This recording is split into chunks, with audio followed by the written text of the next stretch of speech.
सभापति महोदय, मैं इस सदन में आपके माध्यम से सरकार का पक्ष रखना चाहता हूं कि पहले दिन से ये मानसून सत्र का शुरू से सरकार ने कहा है कि महत्वपूर्ण मुद्दे जो भी है और नीट एग्जाम पेपर लीक को लेकर के हम चर्चा के लिए शुरू से तैयार हैं।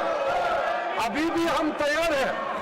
हमने कांग्रेस के नेताओं को बताया, बाकी पार्टी के नेताओं को भी कहा है कि सरकार चर्चा के लिए तैयार है, लेकिन चर्चा कैसे हो इसका एक निर्णय चेयरमैनशिप का अध्यक्षता में सबसे मिलकर के बात करके हम तय कर सकते हैं। लेकिन अगर वो चर्चा नहीं कराने के लिए, योगदान डालने के लिए बहाना बनाते हैं और वो कंडीशन लगाते हैं, ये तो ठीक बात नहीं है। हमारा सरकार हमारे युवाओं का भविष्य के लिए, हमारे छात्रों का भविष्य के लिए नीट एग्जाम और संबंधित मामले को लेकर के पूर्ण रूप से चर्चा के लिए तैयार है। और सरकार ने जो जो कदम उठाया है, एक एक करके ये कदम भी देश के लोगों के सामने में जानकारी रखना, ये हमारा दायित्व है और इस सदन का भी दायित्व है।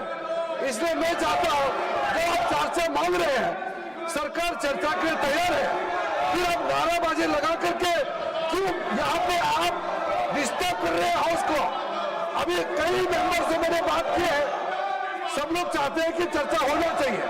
मैं कांग्रेस पार्टी को कहना चाहता हूं, आप चर्चा का मांग करते हैं और फिर नारेबाजी लगा करके आप पूरा सदन को डिस्टर्ब करते हैं, ये ठीक बात नहीं है।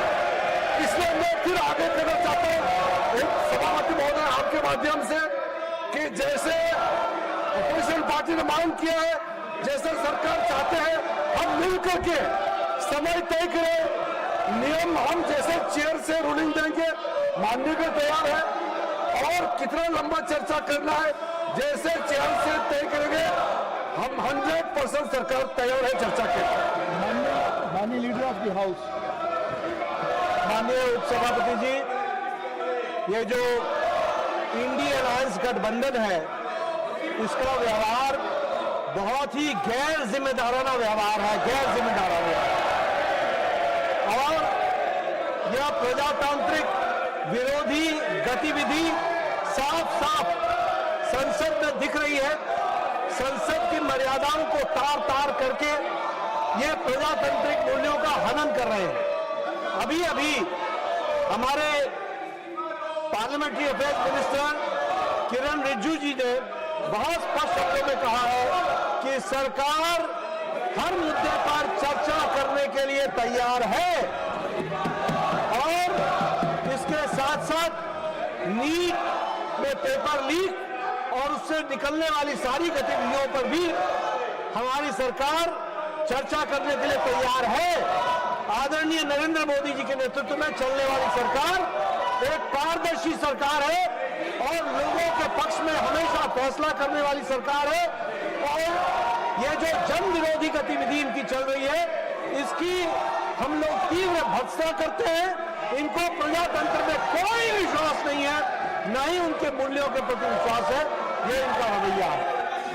माननीय एलओपी, अपने सीट्स वापस, मैंने बोला, मैं माननीय एलओपी, आप लोग अपनी सीट्स वापस जाए। पहले प्लीज टेक योर सीट। माननीय LOP,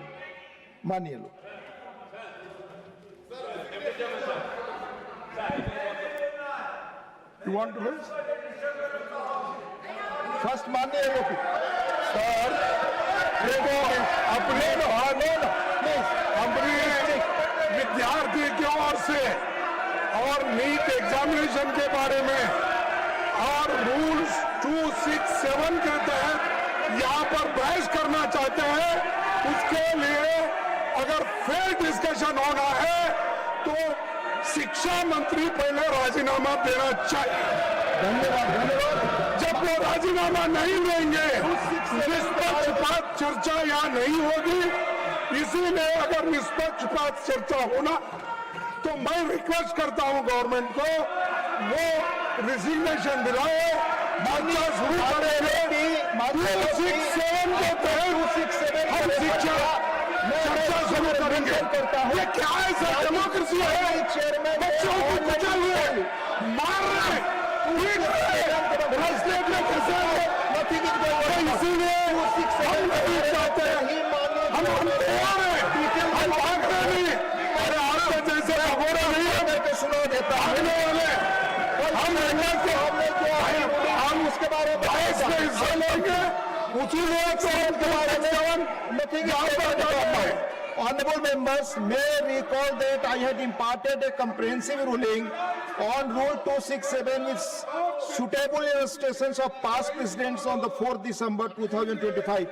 It is also available in the MMD device of the benefit of members. In my ruling of 4th December 2025, I had drawn the attention of the House that the present form of the Rule 267 results from an amendment adopted by this House in the year 2000. The Rules Committee in the year 2000 was presided over by then Honorable Chairman Rajya Sabha, Sri Krishikant ji, and consisted of eminent members like Dr. Manmohan Singh ji, Sri Pranav Mukherjee ji, Sri Arun Shourie ji, M. Venkaiah Naidu ji, Swaraj Kaushal ji, Swami S. Nariman, etc. The committee observed that the rule was being used to seek discussions on matters not listed or not yet admitted.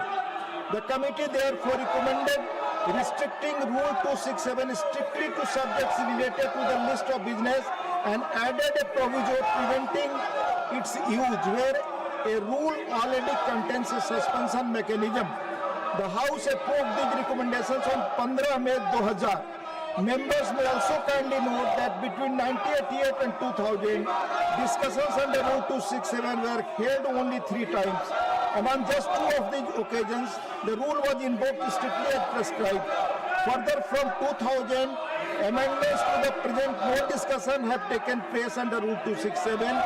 However, on 8 occasions, discussions were held only after consensus in the House. Honorable members can see that in almost 4 decades, this device of Rule 267 has been invoked in the House on rarest of rare occasions.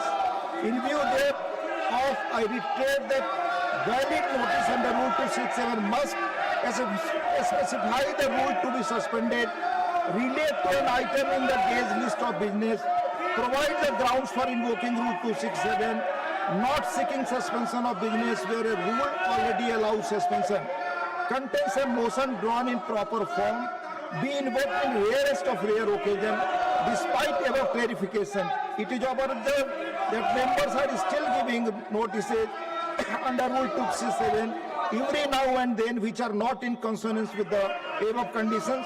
I request honorable members to keep in mind the essential requirements of Rule 267 as highlighted above, and I reiterate that notices fulfilling the requirements could only be considered by me and admitted after taking the consensus of the House. Honorable Chairman has repeated this ruling yesterday only. माननीय रुचि शिवा, हाँ बोले, आपकी बात record पे जाएगी। Hello माननीय रुचि Shiva, yes. Mr. Deputy Chairman, sir, we take your word. What you made in the observations, kindly please. You said rarest of the rare occasion. What is going on is the rarest of the rare occasion. Already honorable Chairman has Please, sir, please. No, I'm not done. Please. The House is adjourned up to 3 p.m. No. Thank you.